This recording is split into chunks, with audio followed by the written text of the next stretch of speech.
हमारा आज टॉपिक है वो है Pakistani membership in international organisations.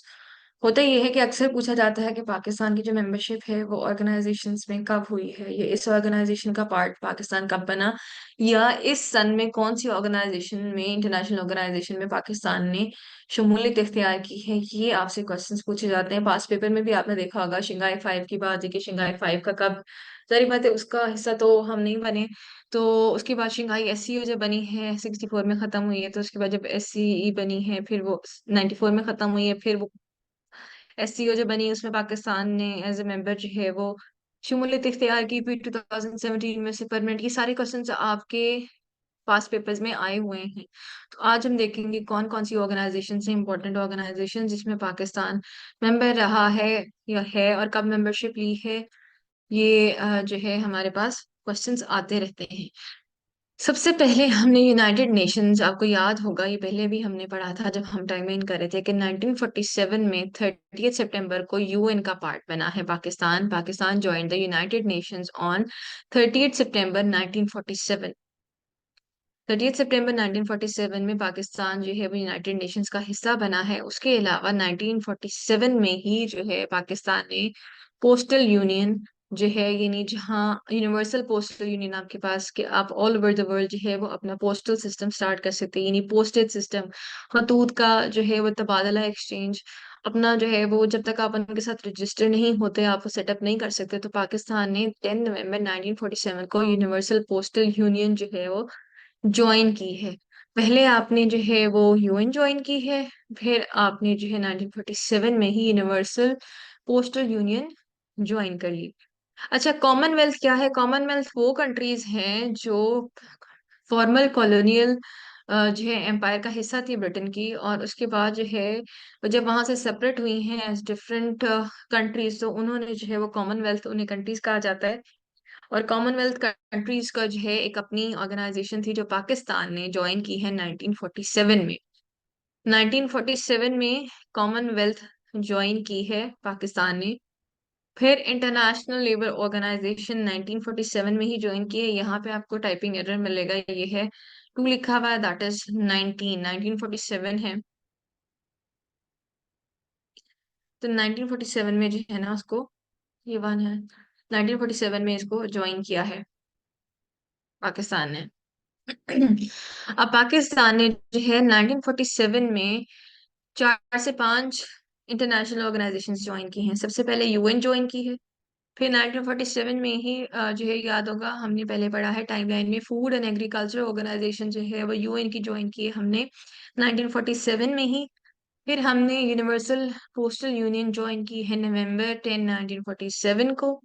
फिर कॉमनवेल्थ जितनी कंट्रीज हैं उनकी कंपनी जो है वो ऑर्गेनाइजेशन है, इंटरनेशनल ऑर्गेनाइजेशन, वो हमने कॉमनवेल्थ को 1947 में ज्वाइन किया है। फिर हमने इंटरनेशनल लेबर ऑर्गेनाइजेशन ज्वाइन की है, यानी जितने भी आलमी लेबर है उनकी कंपनी जो है वो इंटरनेशनल लेबर ऑर्गेनाइजेशन है, जिसको पाकिस्तान ने 1947 में ज्वाइन किया है। उसके बाद आप ओलंपिक्स का हिस्सा बने हैं इंटरनेशनल ओलंपिक कमेटी का 1948 में। 1948 में आप जो है इंटरनेशनल ओलंपिक कमेटी, इसके बाद जो है फिर 1948 के बाद जो है आपने ओलंपिक गेम्स के अंदर जो है आप पार्टिसिपेट कर सकते थे। आपने अपने आप को रजिस्टर कराया है कि हमारे जो एथलीट्स हैं वो ओलंपिक्स में जो है वो पार्टिसिपेट करेंगे। ये 1948 में हुआ है। उसके बाद पाकिस्तान ने यूएन, यूनेस्को भी जिसे कहते हैं, United Nation Education Scientific Cultural Organisation जिसे कहते हैं, अमूमन आपने यूनेस्को सुना होगा। तो ये इसका जो एब्रिविएशन है यूनेस्को, जो United Education, United Nations Education Scientific and Cultural Organisation. अब आप ये देख लें, पहला क्या है? एजुकेशन, यानी एजुकेशन के मुतालिक जितना भी यूएन जो है वो काम करेगी, यूनाइटेड नेशंस, वो साइंटिफिक, यानी साइंटिफिक जितनी भी रिसर्च या साइंटिफिक एजुकेशन को जितना प्रोपेगेट किया जाएगा वो भी इसके थ्रू होना है। एंड कल्चर, यानी जो आपका कल्चर है किसी भी कंट्री का या किसी भी कम्युनिटी का, उसको भी जो है वो सेव गार्ड करने के लिए यूनेस्को बनाई गई थी। और पाकिस्तान ने 49 में, 14 सितंबर 49 में जो है इसमें शमूलियत इख्तियार की है एज अ मेंबर। अब हमने देख लिया हमारे पास थ्री जो है वो ईयर्स हमने देख लिए, 47, 48 और 49। पाकिस्तान बनने के फौरन बाद हमने इंटरनेशनली जो रिकग्नाइज, जब हमें एक्सेप्ट कर लिया गया यूएन में एज अ मेंबर कि हाँ जी ये कंट्री है, सेपरेट कंट्री है, और हमने इसे एज अ मेंबर जो है वो एक्सेप्ट कर लिया है। उसके बाद फिर हमने डिफरेंट इंटरनेशनल ऑर्गेनाइजेशंस के अंदर अपने आप को रजिस्टर कराना शुरू कर दिया। जहरी बात है, जब आपने ऑन द वर्ल्ड या इंटरनेशनल होराइजन पे अपने आप को जो है वो मार्क करना है, तो उसके लिए आपको डिफरेंट कंट्रीज के साथ जो है वो इन फॉरेन रिलेशंस बिल्ड करने पड़ेंगे। और फॉरेन रिलेशंस बिल्ड करने का सबसे अच्छा तरीका क्या है कि आप इंटरनेशनल ऑर्गेनाइजेशंस का पार्ट बने।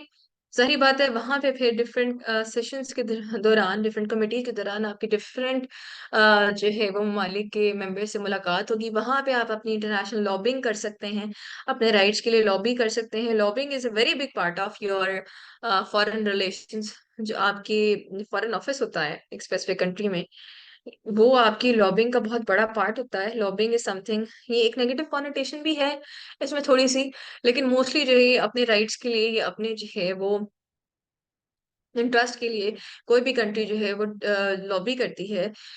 अगर आप देखिए तो हमारे पास स्पेसिफिकली कांग्रेस में और इधर इन यूएस में लॉबी करने के लिए हमारे डिफरेंट जो एम्बेसडर्स हैं वो वहाँ के जो डिफरेंट सेनेटर्स हैं उनके साथ लॉबिंग करते हैं, उनके पास जाते हैं, उनके सामने प्रेजेंट करते हैं। सेनेटर्स जो है वो उन इश्यूज को कांग्रेस में उठाते हैं। इसको जो है उसके लिए आपका फॉरेन रिलेशंस बनाने के लिए इंटरनेशनल ऑर्गेनाइजेशंस का पार्ट बनना जरूरी है। तो आपने देखा होगा पाकिस्तान ने अपनी इंडिपेंडेंस के फौरन बाद बहुत सारी डिफरेंट इंटरनेशनल ऑर्गेनाइजेशंस का हिस्सा बनना शुरू कर दिया। फिर हमने वर्ल्ड बैंक ज्वाइन किया।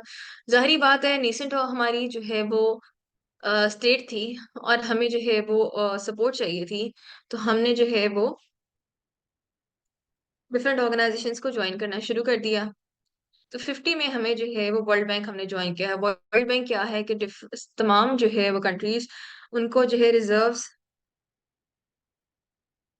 उनके लिए रिजर्व्स है या उनको जो चाहिए है, आपसे कर्जा चाहिए है, वो हमने ज्वाइन किया है 1950 में। फिर हमारे पास इंटरनेशनल मॉनेटरी फंड आईएमएफ।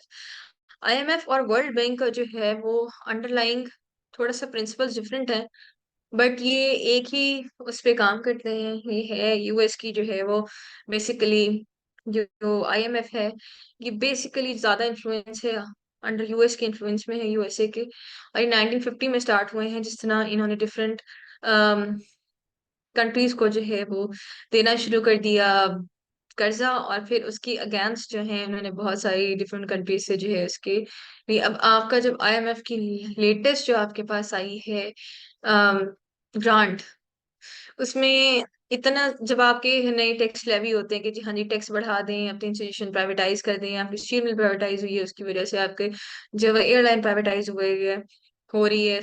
इसके अलावा आपके स्कूल्स हैं, गवर्नमेंट स्कूल्स, अब उनको प्राइवेटाइज किया जा रहा है। आपका हर थोड़े से बाद आपका जीएसटी बढ़ जाता है, आपके जो है वो प्राइसेस हाइक आ जाती है। ये सारा कुछ जो है जो आपको जो है, ये आपकी आईएमएफ की जो पॉलिसीज हैं ये ट्रांसलेट होती हैं नीचे कि हाँ जी हम आपको इन इन शराइत पे देंगे कर्जा, क्योंकि हमने रिकवर भी तो करना है ना। तो रिकवर कैसे करेंगे? आप टैक्सेस बढ़ाएंगे। जब टैक्सेस बढ़ाएंगे तो फिर आप जो है ना इस काबिल होंगे कि आप हमें हमें जो है वो पेमेंट पे बैक कर सकें। तो इंटरनेशनल मॉनेटरी इस तरह से डिफरेंट जो कंट्रीज हैं उनको कह सकते हैं माजूर किया हुआ है, क्रिपल किया हुआ है। तो ये इंटरनेशनल मॉनेटरी फंड हमने ज्वाइन किया है 1950 में। फिर हमने जो है वो International Criminal Police Organisation, Interpol भी कहते हैं इसको, डिफरेंट, वो हमने 52 में ज्वाइन किया है। इंटरनेशनल पुलिस जिसे कहते हैं इंटरपोल, वो इंटरनेशनल क्रिमिनल पुलिस ऑर्गेनाइजेशन इसे 1952 में ज्वाइन किया है। यानी इंटरपोल के थ्रू जो आपके, अगर कोई आपके यहाँ पे जुर्म करके भाग गया है तो इंटरपोल के थ्रू आप उनको जो है किसी भी कंट्री में, जिस कंट्री में है वहाँ की पुलिस जो है वो वहाँ उन्हें अरेस्ट करेगी और फिर वो ट्रायल चलाने के लिए आपके मुल्क में वो आपको वो कैदी ट्रांसफर कर देती है। तो इंटरपोल हमने 52 में ज्वाइन किया है। फिर हमने South East Asian Treaty Organisation SEATO join की है 1954 में। 79 में हमने सीटो सेंटर छोड़ दी थी, लेकिन हमने ज्वाइन जो है वो 54 में की है। फिर हमारे पास सेंट्रल ट्रीटी ऑर्गेनाइजेशन है सेंटो, ये भी हमने 55 में हमने ज्वाइन की इसके बाद। फिर हमने IAEA international atomic energy join की है 57 में। This is very important. हमारी जितनी भी एटॉमिक जो है वो एनर्जी या हमारे जितने भी रिजर्व्स हैं किसी भी कंट्री के पास, एटॉमिक रिजर्व्स हैं हमारे पास, यूरेनियम है, प्लूटोनियम है, जो हमारे रेडियो एक्टिव एलिमेंट्स हैं, ये रेडिएटिव रिजर्व है आपके पास, ये आपके जो रिएक्टर्स हैं इन सबको चेक में रखने के लिए एक इंटरनेशनल एटॉमिक एनर्जी ऑर्गेनाइजेशन बनी थी। आप उसके साथ रजिस्टर करा के उसके बाद आप जो है वो एटॉमिक एनर्जी को वो यूज में ला सकते हैं। वो 1957 में बनी है, सॉरी 1957 में हम उसका पार्ट बने हैं। फिर हमने इंटरनेशनल मैरीटाइम ऑर्गेनाइजेशन, यानी जो आपका पानी है, जो ओशंस हैं, ओशंस को नेविगेट जो करने के लिए, जो हमारी, आपको मैंने बताया था, पोर्ट जो है वो हमारी पाकिस्तान मैरीटाइम जो है वो अथॉरिटी उसको रेगुलेट करती है। इसी तरीके से इंटरनेशनल वाटर्स को जो नेविगेट करती है वो है International Maritime Organisation. International waters वो है जो किसी भी मुल्क का हिस्सा नहीं है, यानी अरेबियन सी का कुछ पोर्शन जो है वो हमारे पास आता है, वो हमारी बाउंड्री में आता है, वहां तक हमारा जो है वो बाउंड्रीज आती हैं और वहां तक जो एंट्री है एग्जिट है वो हम कंट्रोल करते हैं। इसी तरीके से इंटरनेशनल वाटर्स हैं जहाँ पे किसी भी स्पेसिफिक कंट्री की बाउंड्री नहीं है, उनको नेविगेट करने के लिए इंटरनेशनल मैरीटाइम ऑर्गेनाइजेशन बनाई गई है। उसको 1958 का पार्ट जो है, हम उसमें 1958 में इसका पार्ट बने हैं। फिर हमारे पास एशियन डेवलपमेंट बैंक है, यानी एशिया का जैसे वर्ल्ड बैंक है इसी तरह एशिया का अपना एक डेवलपमेंट बैंक है। हर हम उसके फाउंडिंग मेंबर हैं। ये याद रखिएगा, फाउंडिंग मेंबर्स वो होते हैं जिन्होंने वो ऑर्गेनाइजेशन बनाई होती है। तो पाकिस्तान ने 1966 में as a founding member Asian Development Bank को जो है वो ज्वाइन किया है। फिर हमारे पास OIC आ जाती है, पहले OIO थी ये, फिर OIC हो गई है। इसके हम फाउंडिंग मेंबर हैं 1969 में। ऑर्गेनाइजेशन ऑफ इस्लामिक कोऑपरेशन अब हो गई है ये, ठीक है, ये हमने 1969 में ज्वाइन की है। फिर हमने World Intellectual Property Organisation, intellectual property क्या होती है? इंटेलेक्ट होता है सोच, तो जो आपकी सोच है, आपके जो आपने कोई नई एक टेक्नोलॉजी या कोई आपने एक नया फिनोमेना डिस्कवर किया है वो आपकी इंटेलेक्चुअल प्रॉपर्टी होती है। वो फिर आपको उसके ऊपर पेटेंट्स कराने पड़ते हैं। तो उसका पार्ट, उस ऑर्गेनाइजेशन का पार्ट हम वो आपको रजिस्टर कराना पड़ता है। तो वो रजिस्टर आपको वर्ल्ड इंटेलेक्चुअल प्रॉपर्टी ऑर्गेनाइजेशन के साथ, वीपो के साथ कराना पड़ता है। तो उसका पार्ट हम 1977 में बने हैं। फिर हमने international fund for agricultural development, अच्छा FAO है, फूड एंड एग्रीकल्चर ऑर्गेनाइजेशन, वो हमने 1947 में ज्वाइन कर ली थी। अब ये है international fund for agriculture development, IFAD, ये हमने 1978 में ज्वाइन की है। ये एक अलग फंड है, वो UN का फंड है, ये एक अलग ऑर्गेनाइजेशन है, ये हमने ज्वाइन की है 1978 में। फिर मैंने आपको नॉन अलाइंड मूवमेंट का बताया था। नॉन अलाइंड मूवमेंट वो है, वो कंट्रीज, जब कोल्ड वॉर हो रही थी, वो कंट्रीज जो किसी के साथ अलाइन नहीं है, यानी किसी भी ब्लॉक का हिस्सा नहीं है, यानी ना तो वो US ब्लॉक का हिस्सा है और ना ही वो रशियन ब्लॉक, सोवियत ब्लॉक था उस वक्त, सोवियत ब्लॉक का हिस्सा है। तो उन कंट्रीज को नॉन अलाइंड कंट्रीज कहा जाता है। नॉन अलाइंड कंट्रीज हमने नॉन की जो मूवमेंट है वो 1979 में ज्वाइन की है। फिर हमारे पास सार्क आ जाती है। सार्क बहुत इंपॉर्टेंट है, इसको जो है वो आप सेपरेटली भी थोड़ा सा स्टडी कर लीजिएगा। ये वैसे सर SN आपको कराएंगे मोस्ट प्रोबेबली, इंटरनेशनल ऑर्गेनाइजेशंस। तो उसमें देखिएगा SAARC is very important. SAARC है, OIC है, ये सर आपको इंशाल्लाह जरूर कराएंगे। उसमें जो है 1985 में सार्क में पाकिस्तान ने जो है वो शमूलियत इख्तियार की है। फिर हमारे पास 1992 में International Organisation for Migration, IOM join की है। अब जब हमारे पास रिफ्यूजी क्राइसिस आया था, जब अफगानिस्तान वॉर स्टार्ट हुई थी, तो बहुत सारे रिफ्यूजीज जो है वो इधर आए थे। तो ये जो माइग्रेशन है, डिफरेंट रिफ्यूजीज इधर से उधर करते हैं, इसके लिए भी एक इंटरनेशनल ऑर्गेनाइजेशन फॉर माइग्रेशन है, ये पाकिस्तान ने 1992 में ज्वाइन की है। फिर हमने वर्ल्ड ट्रेड ऑर्गेनाइजेशन ज्वाइन किया, WTO, ये बहुत इंपॉर्टेंट है, ये क्वेश्चन आता है। वर्ल्ड ट्रेड ऑर्गेनाइजेशन हमने 1995 में ज्वाइन की है, जहां हम इंटरनेशनली ट्रेड कर सकते हैं डिफरेंट कंट्रीज के साथ। तो वो किन बेसिस के ऊपर होगी? ये जो है उसकी एक ऑर्गेनाइजेशन बनाई गई है जिसको वर्ल्ड ट्रेड ऑर्गेनाइजेशन कहते हैं, कि 1995 में ज्वाइन की है उन्होंने।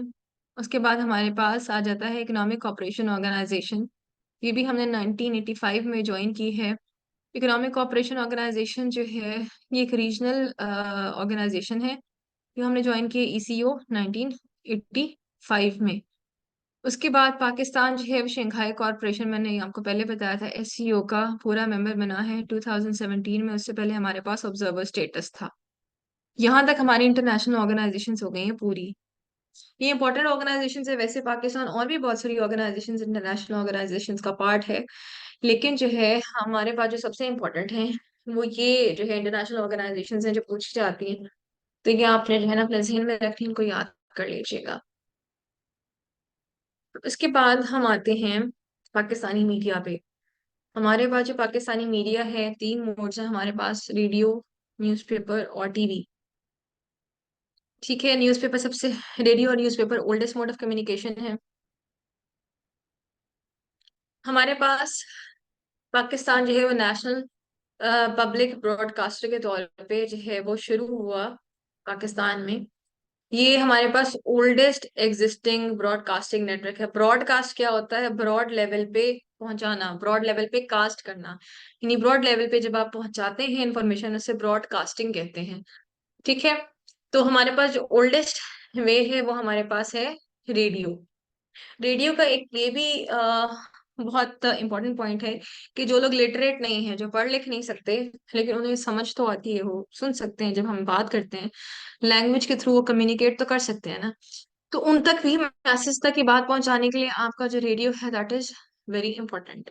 तो ये आपका ओल्डेस्ट एग्जिस्टिंग ब्रॉडकास्टिंग नेटवर्क था।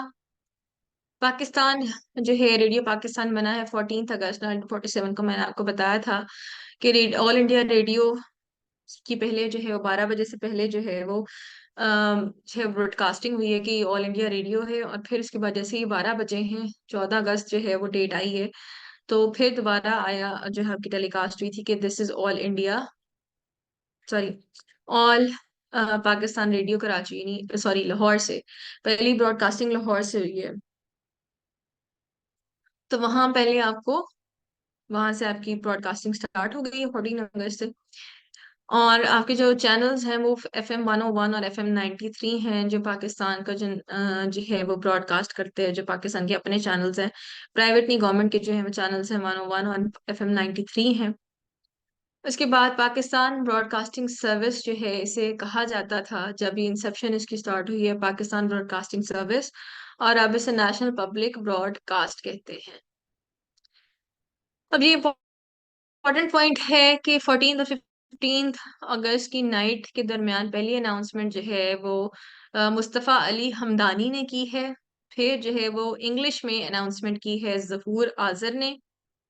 ठीक है, और ये जो जहूर आजर है, ये बाद में director general of radio Pakistan भी बने हैं। और पेशावर से पश्तो में अब्दुल्ला जान मगमूम ने जो है वो अनाउंसमेंट की है। उर्दू में किसने की है पहली अनाउंसमेंट? मुस्तफ़ा अली हमदानी ने। दूसरी अनाउंसमेंट इंग्लिश में किसने की है? जहूर आजर ने। ठीक है, और ये जो जहूर आजर है, ये बाद में director general of radio Pakistan भी बने हैं। और तीसरी जो अनाउंसमेंट है वो पेशावर से पश्तो में अब्दुल्ला जान मगमूम ने की है। ये याद रखिएगा, ये तीनों इंपॉर्टेंट नेम्स हैं, ये आ सकते हैं। उसके बाद at time of partition 3 radio station थे पाकिस्तान में। एक ढाका में था, एक लाहौर में था, और एक पेशावर में था। ठीक है, 3 रेडियो स्टेशन हमारे पास थे, एक लाहौर में, एक पेशावर में, एक ढाका में। ढाका हमारा ईस्ट पाकिस्तान था, वेस्ट पाकिस्तान में हमारे पास लाहौर और पेशावर में थे।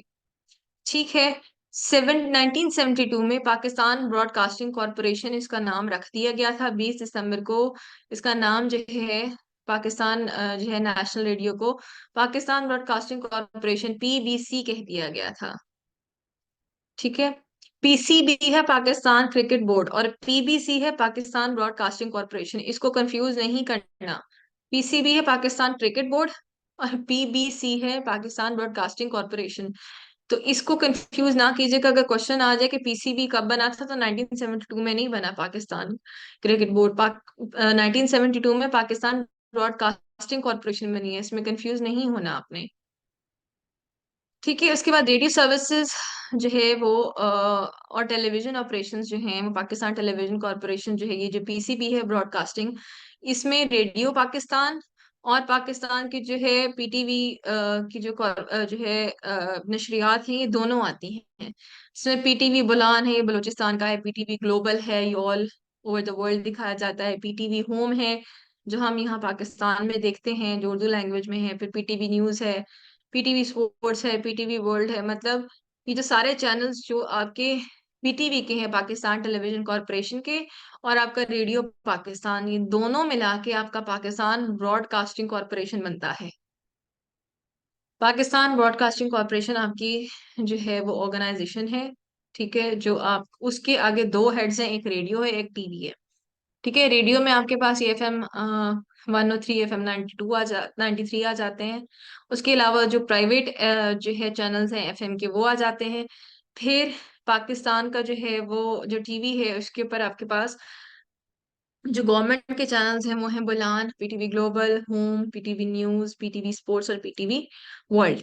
अब पीबीसी जो है वो सेपरेट जो है वो टेलीविजन सर्विसेज आजाद जम्मू कश्मीर के लिए भी करता है, जैसे एजे के आजाद जम्मू कश्मीर टीवी कहते हैं। आजाद जम्मू कश्मीर के लिए पाकिस्तान पीटीवी जो है वो अलग से टेलीविजन सर्विसेज प्रोवाइड करता है, जिसे एजे के टीवी कहते हैं। अब हमारे पास आ जाते हैं न्यूज़पेपर्स। जो न्यूज़पेपर है नवाए वक्त, ये जो है जिसे नवाए वक्त, नवाए कहते हैं आवाज को, नवा आवाज। नवाए वक्त यानी द वॉइस ऑफ टाइम, ये उर्दू न्यूज़पेपर है। ठीक है, ये पाकिस्तान में जो है पाकिस्तान का न्यूज़पेपर है, और मार्च 1940 में जो है वो लॉन्च किया गया था, और अभी तक जो है नवाए वक्त आपका मौजूद है। ठीक है, 1940 में नवाए वक्त आपका लॉन्च किया गया, यानी उर्दू न्यूज़पेपर था, और ये अभी तक मौजूद है। फिर उसके बाद डेली जंग, ये कराची से 1939 में शुरू हुआ था, और ये ओल्डेस्ट न्यूज़पेपर है अभी तक जो कॉन्स्टेंटली पब्लिश हो रहा है। डेली जंग अभी तक कॉन्स्टेंटली पब्लिश हो रहा है 1939 से। ओल्डेस्ट न्यूज़पेपर है आपका डेली जंग। अभी भी जंग आप देखते होंगे, जंग अखबार और नवाए वक्त अखबार आपके आते हैं। तो 1939 में कराची से शुरू हुआ था डेली जंग, और ये अभी तक चल रहा है। ठीक है, उसके अलावा जो डेली जंग है आपका, ये पाकिस्तानी मेजर सिटीज लाहौर कराची के अलावा बिरमिंघम, यूके, यूके की यूनाइटेड किंगडम, यूके यानी इंग्लैंड की जो है वो एक जो है सिटी है बिरमिंघम, उससे भी पब्लिश होता है डेली जंग। डेली जंग आपका वाहिद न्यूज़पेपर है जो birmingham यूके से भी पब्लिश किया जाता है। अब डॉन जो है वो लार्जेस्ट और ओल्डेस्ट न्यूज़पेपर है इंग्लिश का। ये कायदे आजम मोहम्मद अली जिन्ना ने mouthpiece of Muslim League के तौर पे दिल्ली से 1941 में इशू कराया था, और ये लतीफी प्रेस से 1942 में जो है वो पब्लिश होना शुरू हो गया था। इसका फर्स्ट इशू, यानी जो पहली प्रिंटिंग थी वो 1942 में लतीफी प्रेस से शुरू हुई है। As mouthpiece of Muslim League जो है कायदे आजम ने फाउंड किया था 1941 में, और अगर आप डॉन को देखें तो उसके ऊपर लिखा होता है सिंस 1942, और फाउंडर लिखा होता है कायदे आजम मोहम्मद अली जिन्ना ऊपर, जब भी आप वो न्यूज़पेपर देखेंगे, और लिखा था सिंस 1942। तो 1942 में दिल्ली से लतीफी प्रेस से ये सबसे पहले जो है वो इंग्लिश न्यूज़पेपर आपका पब्लिश हुआ था पाकिस्तान का। फिर international news international largest English newspaper है पाकिस्तान में।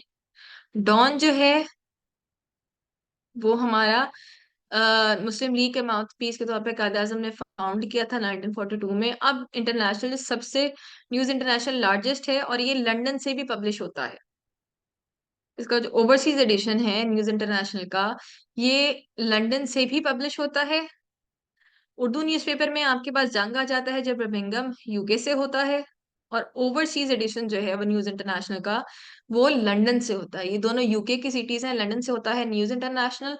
और उर्दू जो है पेपर हमारे पास है डेली जंग, बर्मिंघम यूके से भी पब्लिश होता है। अच्छा, रोजनामा इमरोज पाकिस्तान का पहला न्यूज़पेपर है। ये जो है वो रीजनल न्यूज़पेपर था, उर्दू जुबान में था। तो इसको जो है ना ये पूछा जाता है अक्सर कि कौन सा पहला न्यूज़पेपर है पाकिस्तान का, तो ये रोजनामा इमरोज है। First Urdu newspaper of Pakistan is Roznama. रोज का मतलब है डेली, नामा आने वाला, यानी रोजनामा डेली न्यूज़पेपर। इमरोज जो है उसका नाम है, और ये फर्स्ट न्यूज़पेपर ऑफ पाकिस्तान है। फिर हमारे पास यहाँ तक रेडियो और न्यूज़पेपर कंप्लीट हो गया। अब हम पाकिस्तानी टेलीविजन देख रहे हैं। पाकिस्तानी टेलीविजन की पहली जो ब्रॉडकास्ट है वो लाहौर से शुरू हुई थी 1964 में। पहली ब्रॉडकास्ट जो है टेलीविजन की, that was from Lahore in 1964। Second broadcast centre जो है वो ढाका में खुला था 65 में। तब जो है वो, क्योंकि कैपिटल था ईस्ट पाकिस्तान का, तो 65 में हमारे पास सेकेंड ब्रॉडकास्ट सेंटर टीवी का शुरू हुआ है ढाका में। हमारे पास तीन जो है वो रेडियो स्टेशन थे। पहला था हमारे पास कराची, पेशावर और ढाका में। इसे कंफ्यूज नहीं करना, ढाका में पहले से था रेडियो। अब जब हमने शुरू कब किया है उसमें टीवी ब्रॉडकास्ट, वो 65 में शुरू किया है। 64 में हमारे पास है वेस्ट पाकिस्तान की, और ईस्ट पाकिस्तान की हमारे पास शुरू होती है 65 में। वेस्ट पाकिस्तान की लाहौर से शुरू हुई थी 1964 में, और ईस्ट पाकिस्तान की ढाका से सेटअप हुआ है शुरू 1965 में।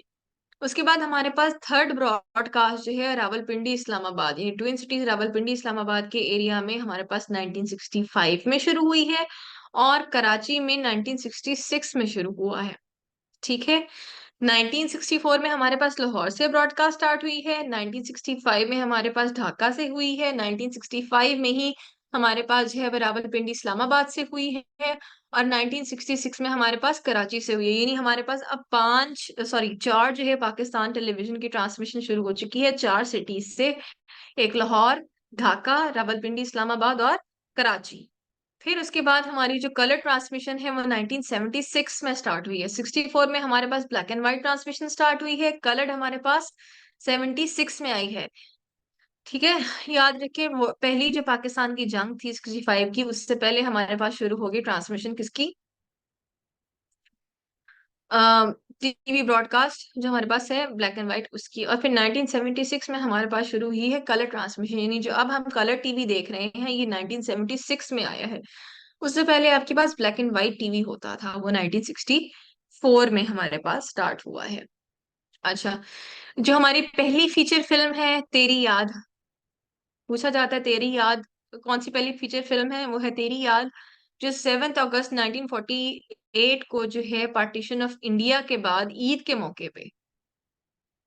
मौके पे पूरे तकरीबन एक साल बाद पार्टीशन ऑफ इंडिया के ऊपर एक मूवी बनाई गई थी तेरी याद। ये पहली फीचर फिल्म है जो पाकिस्तान ने टीवी पे रिलीज की थी। उसके बाद जो है बियॉन्ड द लास्ट माउंटेन, ये पाकिस्तान की फर्स्ट इंग्लिश फिल्म थी जो 1976 में रिलीज की गई है। Beyond the last mountain Pakistan की पहली इंग्लिश फिल्म थी जो 1976 में रिलीज हुई है पाकिस्तान टेलीविजन पे, और इसका उर्दू वर्जन जो है वो मुसाफिर के नाम से रिलीज किया गया है, जिसको लिखा और डायरेक्ट जावेद जब्बार ने किया था। बियॉन्ड द लास्ट माउंटेन पहली इंग्लिश फीचर फिल्म है, इसे 1966 में जो है वो रिलीज किया गया था। फिर इसका उर्दू वर्जन आया है मुसाफिर, उसको लिखा और डायरेक्ट किया था जावेद जब्बार ने। उसके बाद 2022 में हमारे पास जो है वो मीडिया इंडस्ट्री की लिबरेशन शुरू हो गई है, और उसके बाद फिर हमारे पास डिफरेंट चैनल्स आए हैं। इसके इसमें जो है ना, उससे पहले हमारे पास जो है वो प्रीवियसली 2002 में जो है मुशर्रफ साहब ने जो है वो प्राइवेटाइज करना शुरू कर दिया मीडिया इंडस्ट्री को, और उसमें आप डिफरेंट चैनल्स खोल सकते थे। तो फिर जो है ना वो मीडिया जो है वो आजाद हुआ है। सॉरी। जब आप मीडिया की जो है वो आजादी देखते हैं, कहते हैं ना कि ये मीडिया की आजादी के ऊपर जो है वो कंट्रोल किया जा रहा है और मीडिया को आजाद नहीं किया जा रहा, तो ये 2002 में शुरू हुआ था। और उसके बाद जो है वो कंपटीशन स्टार्ट हो गया, डिफरेंट चैनल्स आना शुरू हो गए, एक्सपैंड होगी अपॉर्चुनिटीज। ठीक है। फिर हमारे पास जो है वो मीडिया सेक्टर ने अलाउ किया कि टेलीविजन जो है वो जो है वो सेपरेटली जो है वो ऑपरेट कर सकते हैं, और अपनी news, current affairs, entertainment content, अपना news, current affairs, entertainment content जो है वो शो कर सकते हैं। उसके बाद पैमरा बनाई गई थी जो इन पे चेक रखती है कि किसी भी चैनल पे कोई ऐसा कंटेंट तो नहीं दिखाया जा रहा जो अनएथिकल हो या मॉरली और सोशली एक्सेप्टेबल ना हो, तो उसके लिए पैमरा बनाई गई थी।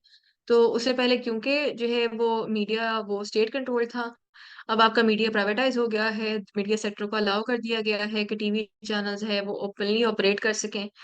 अब उसके बाद फिर हमें जो है देखा जाए तो सेवरल प्राइवेट चैनल्स हमारे पास बने हैं जिसमें ARY है, फिर ARY ने डिजिटल ने आगे बहुत सारे अपने चैनल जिसमें फिर न्यूज़ आ गई है, फिर उसके अलावा इनके एंटरटेनमेंट है, ARY के जो है फिर वो टीवी के जिसमें आपके ये ड्रामास वगैरह होते हैं ये आ गए हैं। फिर जियो हम ये पहले 3 चैनल से जो लॉन्च हुए हैं ARY, जियो और हम टीवी। अब इनके सेपरेटली बहुत सारे स्पोर्ट्स के अलग हैं और म्यूजिक के अलग है, मतलब इस तरह के डिफरेंट इन्होंने अपने चैनल्स बना लिए, लेकिन उस वक्त ये 3 जो है वो मेजर चैनल जो है वो लॉन्च हुए थे। उसके बाद जो है जो अभी पब्लिक डिस्कोर्स और एक्सेस टू इंफॉर्मेशन की वजह से जो है वो फ्रीडम मिल गई। अब पहले जो है वो स्टेट कंट्रोल थी, अब लोगों के पास ज्यादा इंफॉर्मेशन आने लग गई। फिर उसके बाद ज्यादा उनकी जो है वो आउटलुक डिफरेंट हो गई। उससे पहले मीडिया कंट्रोल था तो बहुत सारी चीजें आप तक नहीं आती थी। अब ओपनली आपके पास सारी चीजें आने लगी और आपका जो है वो एक पॉलिटिकल और सोशल जो है वो विजन बनना शुरू हो गया, अंडरस्टैंडिंग क्रिएट होना शुरू हो गई इंडिविजुअल की। तो ये जो प्राइवेटाइजेशन हुई है, जो इनको लिबरेशन मिली है मीडिया को 2002 में, that played a huge role. जब आपके पास एक्सेस टू इन्फॉर्मेशन है, पहले आपके पास इतनी एक्सेस नहीं थी। अच्छा, यहाँ तक हमारे पास हमारा मीडिया कवर हो गया जिसमें हमारे पास हमने रेडियो देखा है।